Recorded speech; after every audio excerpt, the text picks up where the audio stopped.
El gobierno de PSOE-Podemos ha anunciado una reforma del mercado eléctrico con la que pretende abaratar la factura de la luz en un 22%. ¿Lo conseguirá? Veámoslo. Este pasado martes el Consejo de Ministros aprobó un paquete de reformas del mercado eléctrico y del mercado de gas en España con el objetivo de abaratar los precios de la energía a los que se enfrentan las familias españolas. Las tres medidas estrella aprobadas por el Gobierno este pasado martes fueron, en primer lugar, la rebaja del impuesto especial a la electricidad desde el 5,1% al 0,5%. En segundo lugar, una medida no específica para el mercado eléctrico, pero sí para el mercado de gas, y es la limitación de la tarifa de último recurso de los consumidores de gas. En lugar de que esta tarifa de último recurso se encarezca un 29% durante el último trimestre del año, que es lo que tendría que suceder atendiendo a los precios internacionales del gas, el gobierno obligará a las comercializadoras de gas a que ofrezcan la tarifa de último recurso con un alza de únicamente el 4,6%. Y por último, un tijeretazo de 2.600 millones de euros a los beneficios extraordinarios de las eléctricas que serán reinvertidos en abaratar el recibo de la luz de los consumidores. Con estas medidas, el gobierno pretende conseguir que la factura de la luz se abarate un 22% en lo que queda de año y también que la factura del gas para los usuarios domésticos no se encarezca, como hemos dicho, más de un 4,6%.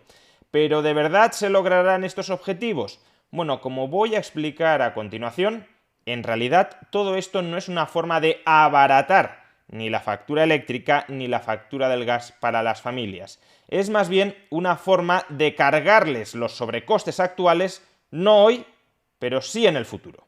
Es una patada hacia adelante, es una acumulación de deuda que terminarán pagando los españoles, no ahora, no en los próximos meses, pero sí en los próximos años. En primer lugar, la rebaja del impuesto especial a la electricidad desde el 5,1% al 0,5%. Es una medida, desde mi punto de vista, acertada, pero que al no ir acompañada de un recorte del gasto público, generará un mayor déficit público, es decir, un mayor endeudamiento que tendrán que pagar las generaciones futuras.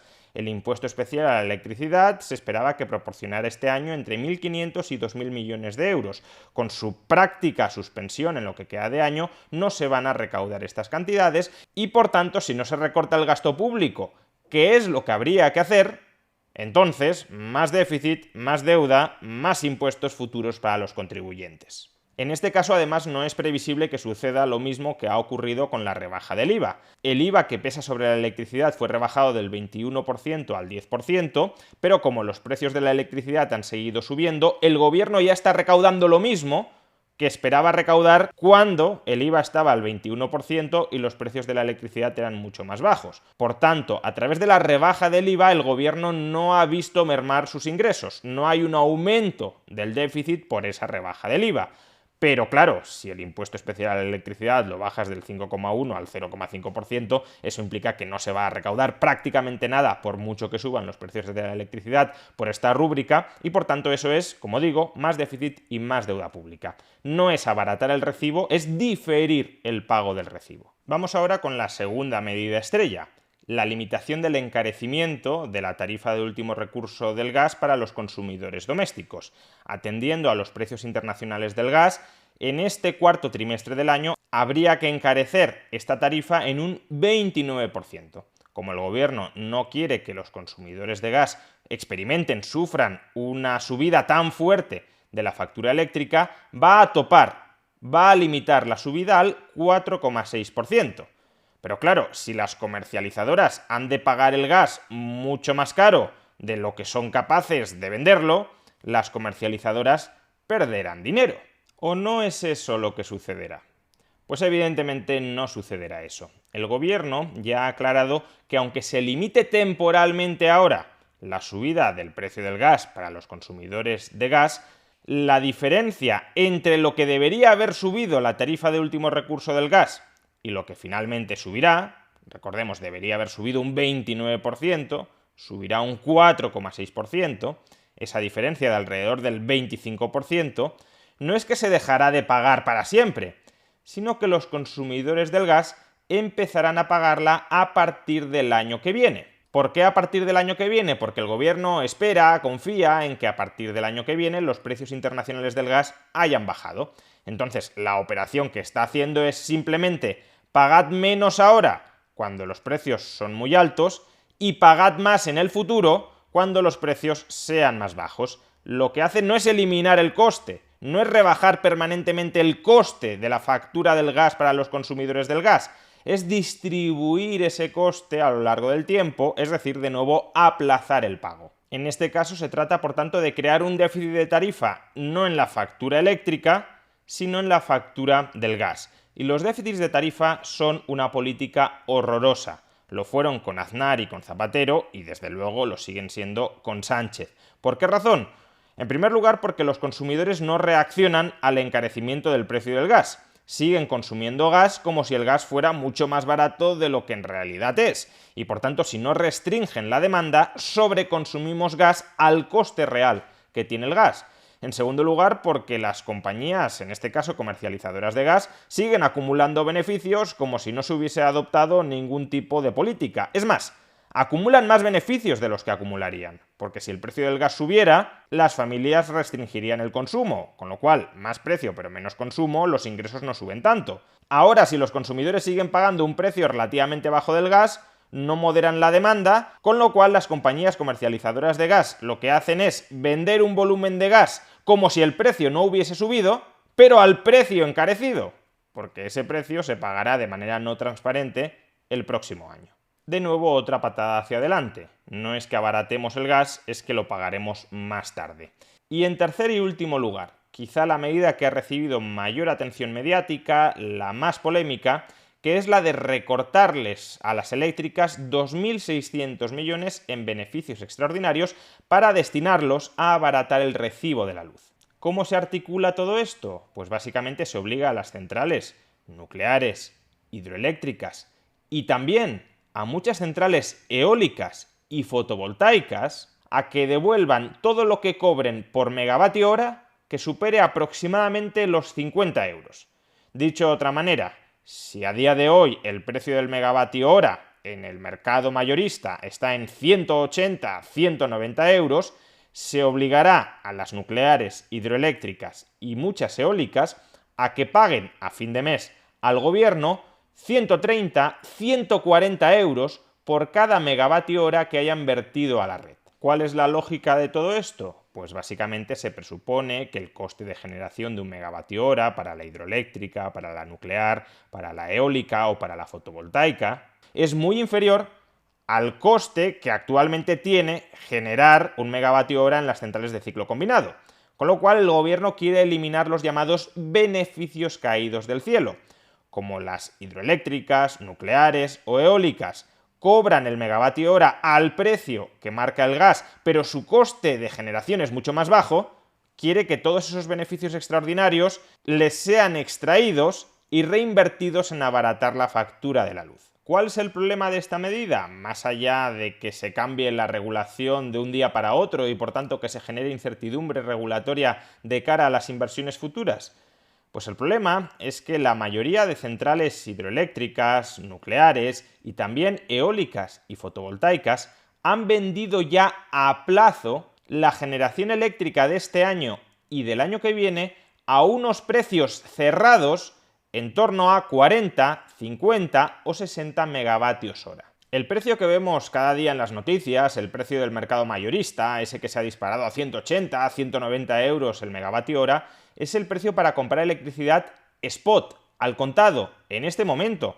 Pero muchas comercializadoras no acuden al mercado mayorista a comprar la electricidad, sino que lo que hacen es suscribir acuerdos de suministro a largo plazo con las centrales eléctricas. Las centrales eléctricas les dicen: te voy a suministrar tantos megavatios hora durante este año o durante el año que viene a un precio fijo de 40, 50 o 60 euros por megavatio hora. Dicho de otra manera, el gobierno presupone que todas estas centrales están vendiendo todos sus megavatios hora al precio que marca el mercado mayorista, 170, 180, 190 euros por megavatio hora, y les obligará a devolver la diferencia entre el precio del mercado mayorista, 170, 180, 190, y unos 45 50 euros que marca el gobierno como precio máximo que deberían poder recibir. Es decir, que por cada megavatio hora que suministren, estas centrales tendrán que devolver 130, 140, 150 euros. Pero si están ingresando a través de estos contratos de suministro a largo plazo con precio pactado hace meses, si están ingresando por megavatio hora 40, 50, 60 euros y han de devolver 120, 130, 140 o 150, eso significa que muchas centrales hidroeléctricas, nucleares o sobre todo eólicas y fotovoltaicas estarán vendiendo en términos reales a pérdida. Por ejemplo, las grandes eléctricas que son concesionarias de las centrales hidroeléctricas o nucleares han recordado estos días que ya han vendido el 100% de la electricidad que estas centrales van a generar durante este año 2021 y más del 75% de la electricidad que van a generar en el año 2022. Y que lo han hecho a precios cerrados y pactados hace meses, no a los precios actuales. Por tanto, serán precios sustancialmente inferiores a los que marca hoy el mercado mayorista. Aunque hayan pactado un precio tan alto como 100 euros el megavatio hora, si a día de hoy el precio en el mercado mayorista es de 180, 190 euros y lo máximo que pueden cobrar son 50, estas centrales tendrán que devolverle al gobierno 140, 130 euros. Si venden a 100 y han de devolver 130, tienen unas pérdidas por megavatio hora de 30. Pero bueno, uno podría pensar, esto es el lobby de las grandes eléctricas que tienen intereses espurios en esta cuestión. Bien, pero es que hoy mismo la Asociación de Empresas de Energías Renovables ha dicho exactamente lo mismo. Que muchas centrales eólicas, que muchas centrales fotovoltaicas, que no están cubiertas por el régimen retributivo asegurado por el Estado, sino que lo que hacen es vender a futuro sus megavatios hora y por tanto ya han cerrado contratos de suministro a largo plazo a un precio cerrado de antemano que puede rondar los 40 o 50 euros por megavatio hora, pues esas centrales renovables, eólica o fotovoltaica, también se verán penalizadas por las medidas del gobierno. Han pactado vender el megavatio hora a 40-50 euros, pero si lo hacen, tendrán que pagarle al gobierno 130 o 140 euros, es decir, estarán vendiendo a pérdidas. Os voy a leer el propio ejemplo que ha puesto la Asociación de Empresas de Energías Renovables en la nota de prensa que ha publicado sobre esta cuestión. Ejemplo práctico. Parque eólico que no tiene un marco retributivo y vende su producción en el mercado. Este tipo de proyectos suelen tener del orden del 90% de su producción ya asegurada mediante coberturas y o contratos a plazo. Si las coberturas se cerraron en el entorno de los 40 euros megavatio hora, algo habitual por los precios que el año pasado marcaban los mercados a futuro, y el mercado se mantiene en los 180 megavatios hora, como consecuencia de una cotización del gas elevada, se produce una minoración de retribución según el Real Decreto Ley 17/2021, que es el que acaba de aprobar el Gobierno para abaratar la factura de la luz. Y la instalación estará obligada a devolver más de 100 euros por megavatio hora, lo que le produce unas ventas negativas. Y claro, si una empresa solo puede vender a pérdida, pues esa empresa prefiere no vender. Que eso es justamente lo que están diciendo prácticamente todas las centrales eléctricas implicadas. Las nucleares ya han amenazado con cerrar las centrales nucleares si esto sigue en pie. Es verdad que no tienen autonomía para cerrar una central nuclear porque eso tiene que ser aprobado por el Ministerio de Industria, que previsiblemente diría que no. Pero es que las renovables, la Asociación de Empresas de Energías Renovables, en este comunicado, cuyo ejemplo os acabo de leer, también han anunciado que muchas instalaciones renovables, si no se cambian las condiciones del decreto, sí dejarán de suministrar electricidad a la red, porque evidentemente no van a vender a pérdida. Os leo de hecho lo que dice la nota de prensa de la Asociación de Empresas de Energía Renovable. Al entrar en vigor el Real Decreto Ley 17/2021, cientos de plantas en España se verán abocadas a vender con importantes pérdidas, a denunciar los contratos e incluso a paralizar su producción durante el periodo de vigencia de la norma. Y lo mismo sucederá con las hidroeléctricas, especialmente después de todo lo que les han dado por haber desembalsado el agua que estaba acumulada en los embalses. Simplemente dirán, bueno, pues no desembalsamos el agua, no generamos electricidad a través de las centrales hidroeléctricas, porque si hemos de vender esa electricidad a pérdida, pues preferimos no venderla, preferimos seguir acumulando agua en los embalses para volver a vender esa electricidad a precios que sí sean remunerativos cuando las medidas extraordinarias de este Real Decreto Ley hayan expirado. ¿Y cuál es la consecuencia de que las renovables dejen de suministrar electricidad a la red, o cuál sería la consecuencia si se llegara al caso de que las centrales nucleares llegaran a suspender su actividad. Pues que si se suministra mucha menos electricidad a través de nuclear, hidroeléctrica o renovable, tendremos que tirar todavía más del gas. Es decir, que los costes del sistema eléctrico todavía aumentarán más. Si teníamos alguna esperanza de que la producción renovable volviera a aumentar durante los próximos meses y por tanto el precio del mercado mayorista no estuviera vinculado o tan vinculado al precio que marca el gas, con esta reforma nos podemos ir olvidando de que eso suceda. Pero es que además hay una segunda consecuencia que tampoco debemos soslayar. Hemos dicho que las centrales nucleares no están autorizadas a dejar de funcionar si el Ministerio de Industria no lo acepta. Y por tanto, durante los próximos meses es altamente probable que las centrales nucleares seguirán generando electricidad aunque vendan a pérdida. Y por tanto, sí es cierto que durante los próximos meses el gobierno obtendrá una recaudación extraordinaria que podrá reinvertir en abaratar durante los próximos meses la factura de la luz. Pero es que las nucleares van a recurrir ante los tribunales estas medidas del gobierno. Y dado que estas medidas del gobierno son tan perjudiciales retroactivamente, es altamente probable, y no sería la primera vez que ocurre, que las nucleares terminen ganando el pleito al gobierno. Y si esto sucede, en el futuro, el gobierno tendrá que compensar a las centrales nucleares por todo lo que les ha cobrado de más y no debería haberles cobrado. ¿Y quién terminará pagando esa compensación extraordinaria? Que simplemente serán las cantidades que hoy las nucleares le han adelantado al gobierno y que no deberían haberle adelantado para que abarate durante los próximos meses el recibo de la luz.